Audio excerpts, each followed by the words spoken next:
नमस्कार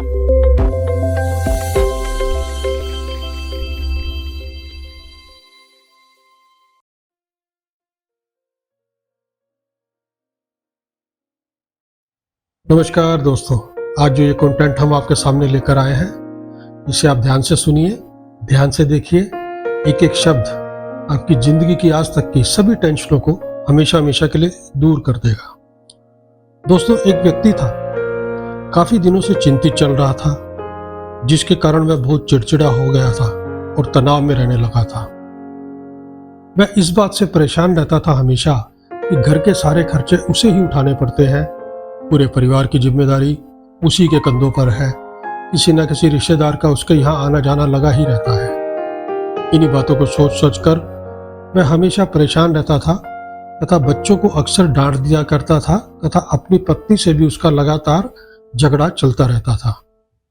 एक दिन उसका बेटा उसके पास आया और बोला, पापा मेरा स्कूल का होमवर्क करा दीजिए। वह व्यक्ति पहले से ही तनाव में था, उसने बेटे को डांटकर भगा दिया। लेकिन जब थोड़ी देर बाद उसका गुस्सा शांत हुआ तो वह बेटे के पास गया तो देखा कि बेटा सोया हुआ है और उसके हाथ में उसके होमवर्क की कॉपी है। उसने कॉपी लेकर देखी और जैसे ही उसने कॉपी नीचे रखनी चाहिए, उसकी नजर होमवर्क के टाइटल पर पड़ी। होमवर्क का टाइटल था, वे चीजें जो हमें शुरू में अच्छी नहीं लगती लेकिन बाद में वे अच्छी ही होती है। इस टाइटल पर बच्चे को एक पैराग्राफ लिखना था।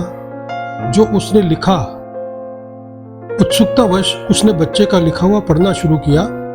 उसके बेटे ने लिखा था, मैं अपने फाइनल एग्जाम को बहुत धन्यवाद देता हूँ, क्योंकि शुरू में तो ये बिल्कुल अच्छे नहीं लगते थे, लेकिन उसके बाद स्कूल की छुट्टियां पड़ जाती थी जो मुझे बहुत अच्छी लगती थी। मैं खराब स्वाद वाली कड़वी दवाइयों को बहुत धन्यवाद देता हूँ, क्योंकि शुरू में तो ये कड़वी लगती है, लेकिन मुझे ये बीमारी ठीक करने में मदद करती है। मैं सुबह सुबह जगाने वाली उस अलार्म घड़ी को बहुत धन्यवाद देता हूँ, जो मुझे हर सुबह बताती है कि मैं जीवित हूँ। मैं ईश्वर को भी बहुत धन्यवाद देता हूँ, जिसने मुझे इतने अच्छे पापा दिए, क्योंकि उनकी डांट मुझे शुरू में तो बहुत बुरी लगती है, लेकिन वो मेरे लिए खिलौने लाते हैं, मुझे प्यार करते हैं, मुझे घुमाने ले जाते हैं और मुझे अच्छी अच्छी चीजें सिखाते हैं। और मुझे इस बात की खुशी है कि मेरे पास पापा हैं, क्योंकि मेरे दोस्त रमेश के तो पिताजी है ही नहीं।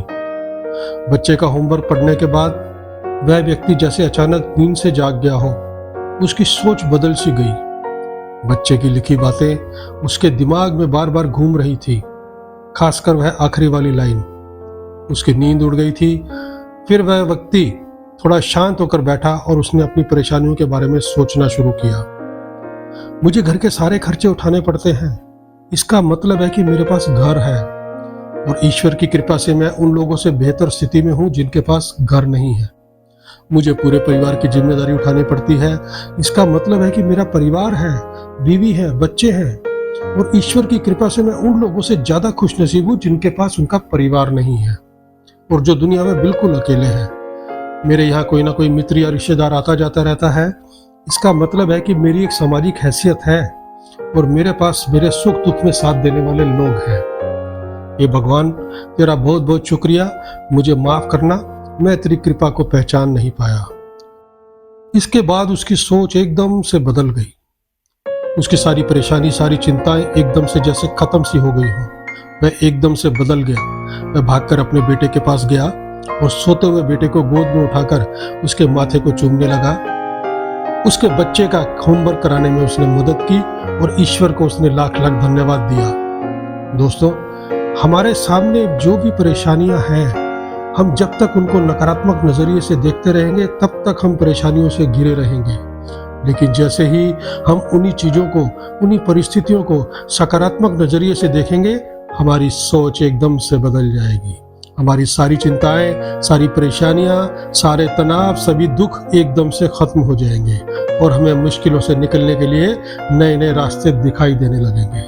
दोस्तों, हम सबको शुक्रगुजार होना चाहिए उस परम पिता परमात्मा का, जिसने हमें इतना सब कुछ दिया, इतना अच्छा परिवार, इतने अच्छे दोस्त, मित्र, संबंधी, इतनी अच्छी टीम, जिनके साथ हाथ मिलाकर आगे बढ़कर हम सफलता की अपनी सभी मंजिलों को प्राप्त कर सकते हैं। दोस्तों, इस कहानी से कुछ सीखें जीवन के प्रत्येक नजरिए को, जीवन की प्रत्येक वस्तु को एक सकारात्मक दृष्टि से आप देखिए।